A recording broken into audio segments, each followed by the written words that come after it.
Dengan selawat inilah sesungguhnya mampu menjadikan manusia itu serba berkecukupan, serba sempurna di dalam kehidupannya, tidak kurang suatu apapun. Namun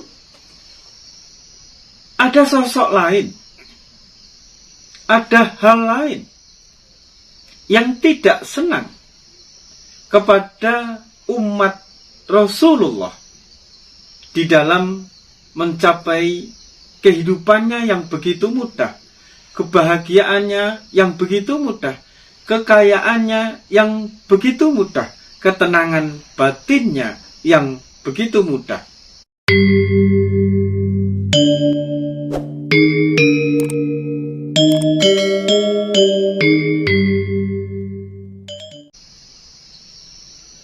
Assalamualaikum.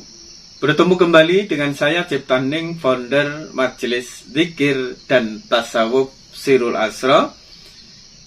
Kini saya sedang berada di Komplek Bima Shakti Farm, Desa Celaket, Kecamatan Pacet, Kabupaten Mojokerto, Jawa Timur, yang insya Allah bagi sahabatku meditasi kuantum bisa memperdalam spiritual untuk kesempurnaan rohani, juga kesempurnaan rohani leluhur, dan mampu menemukan ketenangan batin yang hakiki melalui meditasi suluk, manekung, dan lain sebagainya.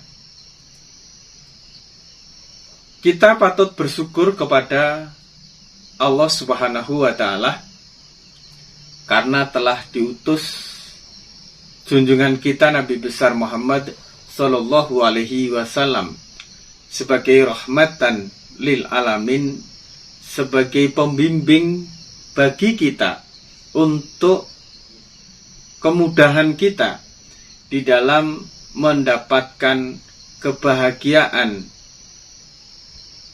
dunia dan kebahagiaan akhirat.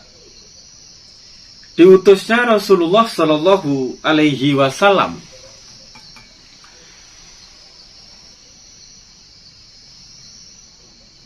salah satu yang terpenting adalah untuk memudahkan segala urusan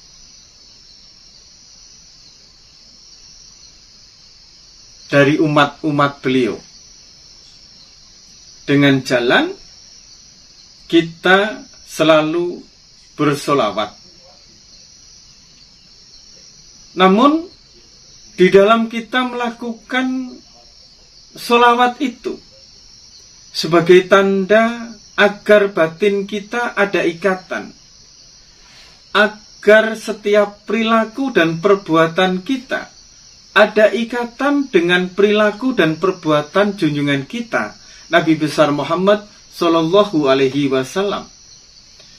Dengan adanya ikatan melalui sholawat itu, maka kita akan mudah untuk mendapatkan kebahagiaan. Kita akan mudah untuk mendapatkan hal-hal yang bersifat materi, yang semuanya materi yang kita dapatkan itu tentunya berada di dalam keberkahan, yaitu materi yang mampu membawa manfaat bagi kehidupan kita, bagi keluarga kita, bagi orang-orang di sekitar kita. Dengan selawat inilah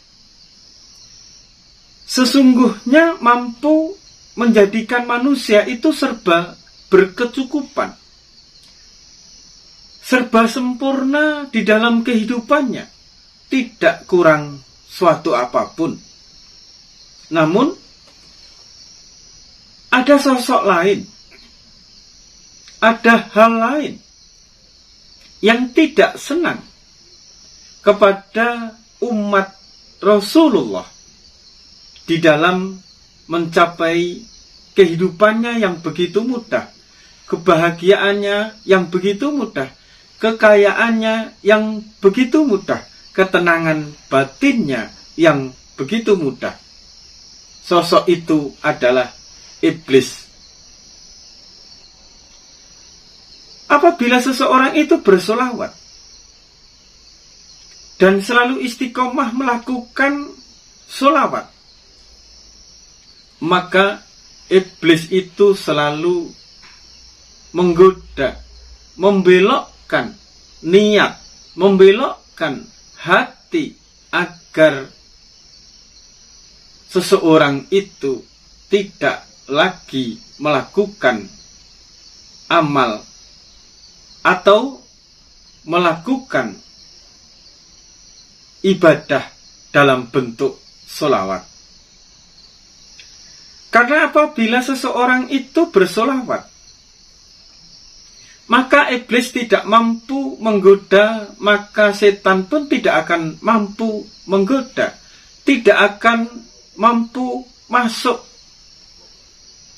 ke dalam nafsu seseorang itu, ke dalam ego dan keakuan seseorang itu, sehingga sangat sulit untuk memasukkan sifat ujub, sifat riya, sifat sombong, sifat merasa benar di dalam kehidupannya. Dan dengan demikian, maka iblis akan sulit untuk menjerumuskan seseorang itu di dalam kesalahannya, di dalam jurang keterpurukan dan kebangkrutan. Iblis selalu membisikkan tentang tauhid, tentang zikir, tentang Allah, agar di dalam hati seseorang itu lebih banyak berzikir, menyebut Allah, menyebut sebutan yang lain daripada sholawat. Sehingga apabila seseorang itu menyebut yang lain, menzikirkan, melafadzkan yang lain daripada sholawat, disitulah pintu iblis untuk mempermudah agar manusia itu terpeleset di dalam keakuannya, kesombongannya, dan sifat merasanya. Maka di dalam zikir itu kita perlu guru agar kapasitasnya, agar resepnya itu pas, sehingga tidak menimbulkan hawa-hawa yang negatif yang akan memperbesar ego dan keakuan daripada manusia.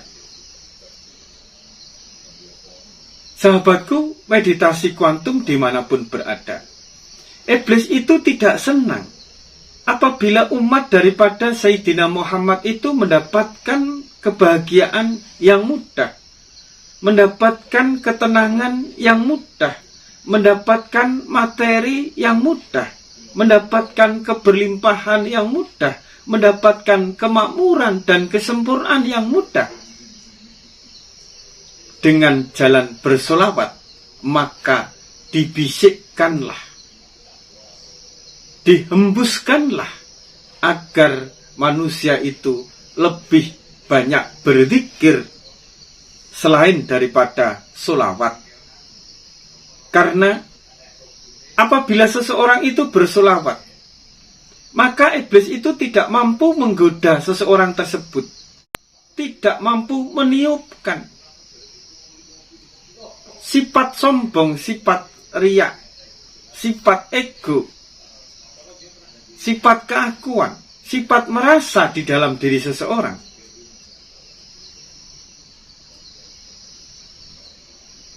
Dan dengan demikian, maka apabila seseorang itu tidak lagi dimasuki oleh sifat iblis, maka dia akan mudah mendapatkan kebahagiaan dan berkecukupan hidupnya.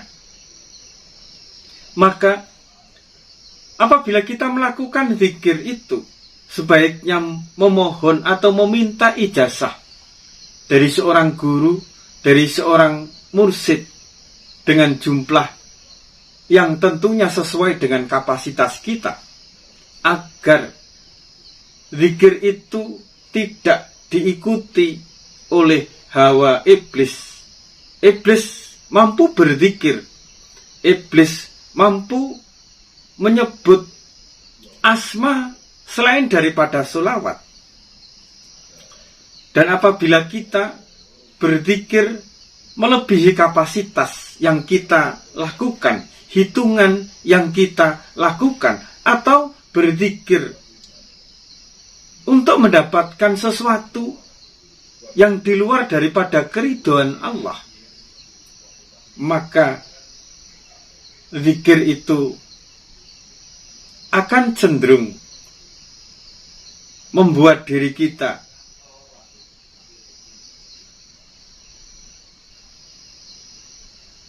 terpeleset, diri kita terjebak, diri kita berada di dalam jurang kebangkrutan, jurang kemiskinan, jurang kekurangan, jurang kesedihan.